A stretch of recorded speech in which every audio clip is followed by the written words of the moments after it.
Hey, what's going on, guys? Tobin here with you. Thanks for checking us on out. Hope everybody's doing fantastic out there on this Sunday. They're not going to let Erik Spoelstra continue to do what he's doing in Team USA. They're too shook.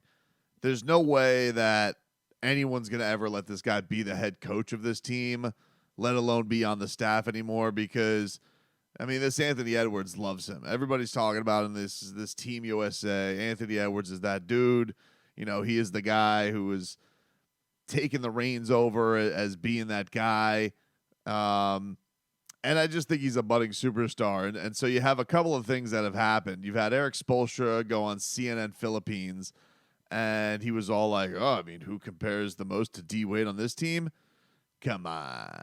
You guys know how. You know who it is. And then you have Anthony Edwards and him. They were like betting over like half-court shots and things like that.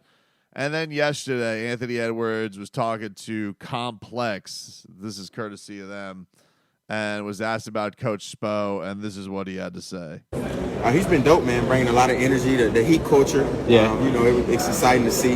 His first day with the scout, I was like, okay, I see what they mean when they say Heat culture. Like, he came in with a lot of energy, getting right to the point, super precise with the details. So it's dope.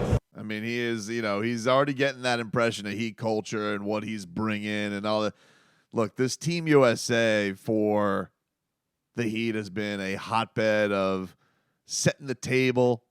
A couple years back, it was Bam and Dame. Of course, way back when, it was the big three.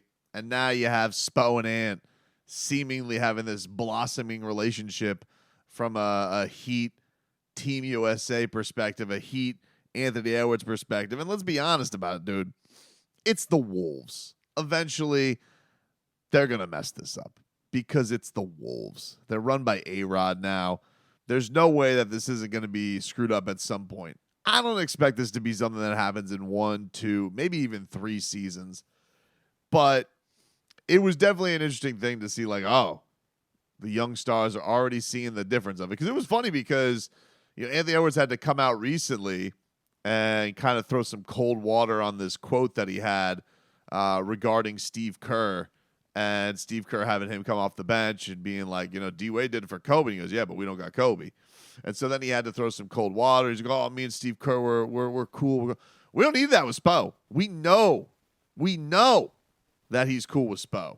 We know that everything's fine there. Everything's peachy keen when it comes to the Heat head coach and the Timberwolves star. So you got him out there already just like chirping up Heat culture.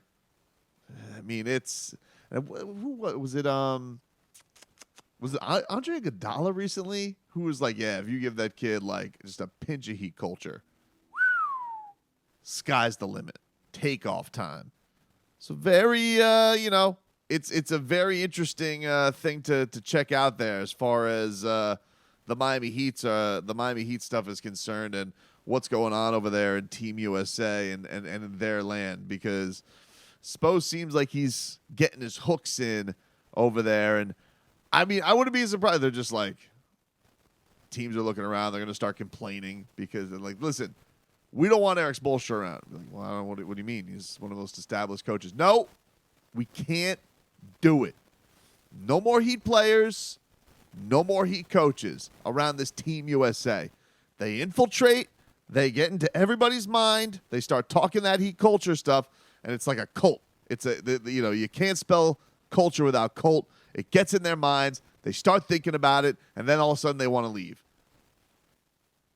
Damian Lillard, now Anthony Edwards, LeBron James, they don't like it. There's gonna be a mutiny. There's gonna be people having enough of this stuff with the Heat coming in there and infiltrating and getting through. So just keep an eye on it. It's an interesting thing but like the relationship and the praise and the fun back and forth, it's been something. It's been something to definitely see that the most exciting star over with Team USA in the Philippines and Erik Spoelstra, that seems to be the chummiest thing that's out there. Very interesting.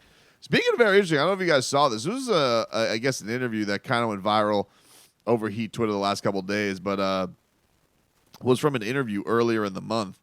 But Jerry West was on the Rich Eisen show, and he had said that he thinks that Bam is the most underrated player in the league. He says that I think Bam Adebayo is really good.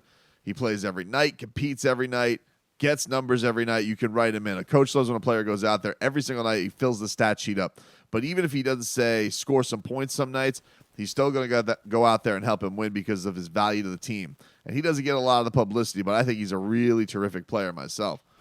I was loving hearing that. First of all, it's got to be cool. You have the logo talking about you like that. And I do think that's cool to get some acknowledgement because I don't feel like Bam gets the publicity. And I don't feel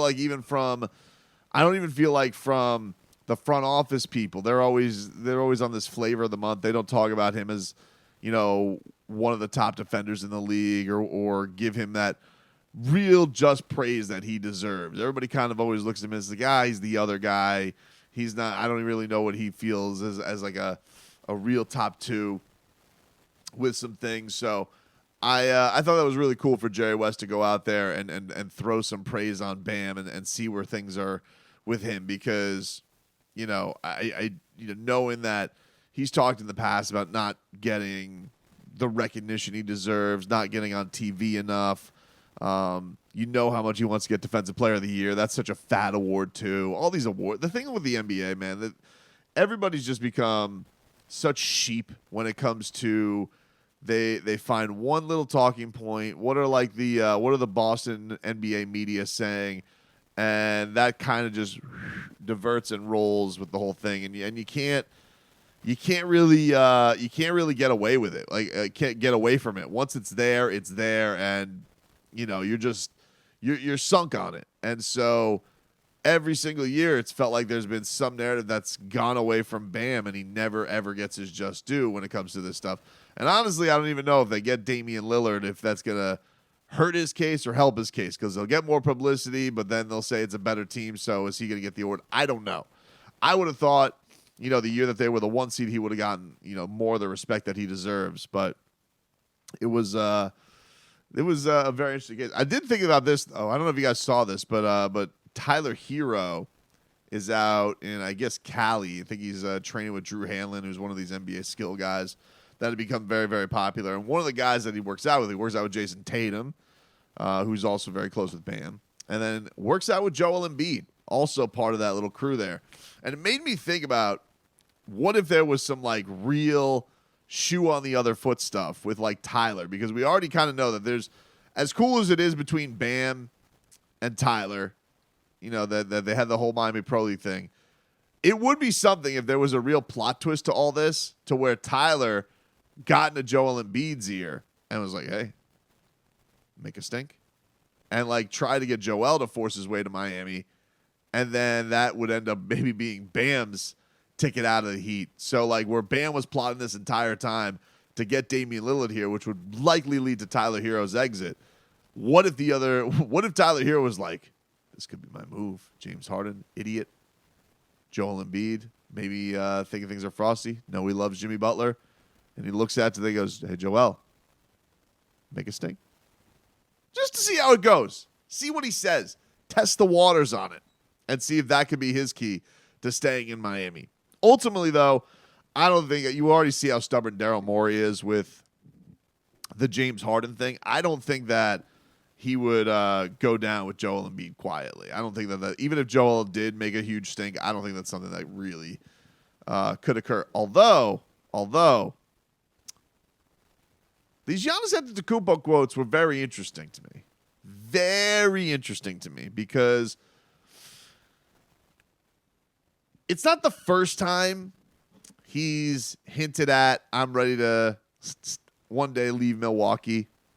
Who could blame him? It's Milwaukee. And the other thing is, he's already done what you have to do as a star there, right? He's already given them the championship. He's already had the epic finals performance. He's already kind of held up his end of the bargain. And so I find it interesting when he implies this week that, if they're not all in championship-wise, first of all, he's not going to sign an extension this year. And he's only going to do it next year if he feels like the team is geared up for a championship. And I find it hilarious that it would be something if that the Miami Heat were the team that really got Giannis hightailing it out of Milwaukee. Now look, he got his. It's not a complete, TKO all on Miami's side because they swept the Heat, they got to a championship. But it's interesting that it got to a point where Giannis saw his team come up so short this year with him banged up, a little bit banged up, sure, but he saw Jimmy Butler play the way that he did, rise to this insane level, and they fired the coach, has to think to himself, man, how many more runs can I have at it with this core before I got to find another place to go win a championship? Everybody I think is like, oh, Giannis, he's cute. He does the Chick-fil-A thing. He's going to stay there forever. Maybe. But how does he not look at what just happened this past year? And he can sit there and talk about, oh, it's not a failure. There's only a step to success. Sure, dude. That's a nice, beautiful thing that you made into a Nike commercial. But in reality, very embarrassing what happened to Giannis this year and the Bucks. Getting not only bounced, but got bounced in 5 games to the Miami Heat. Absolutely throttled by the Miami Heat. All-time performances by Jimmy Butler. One of the loudest times you'll ever hear that building in that series. It was absolutely insane and, of course, catapulted them to a finals run, beating this team that was the title favorite, and they got thrusted out of the playoffs swiftly.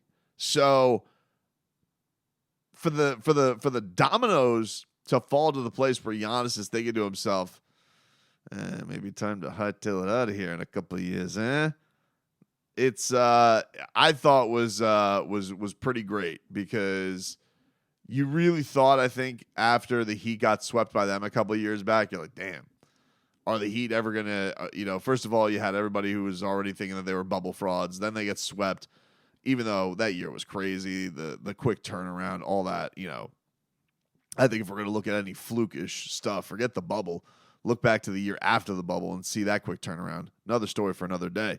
But a lot of people probably thought, oh, is this good enough? Or Jimmy, Bam, Tyler, is that going to be fine enough to get them far? And now we've seen what they've done the last couple of years. They haven't quite gotten over the hump, but they've gone very, very deep. And I think that if you would have had to guess 2 years back which team you thought you had a more certain future about, the Miami Heat or the Milwaukee Bucks, I think 10 out of 10 people are going to say the Milwaukee Bucks. And yet Jimmy Butler took an absolute Molotov cocktail to that franchise. And it seems like he is now Giannis looking with a wandering eye at everybody else. He's like, where do I go? Very interesting. Everybody's looking at the Heat, and then every year they want to overlook them. But, you see Erik Spoelstra over here flirting with the next generation of superstars. You got Jimmy Butler over here having the current superstars doubting themselves. It's a beautiful thing to see.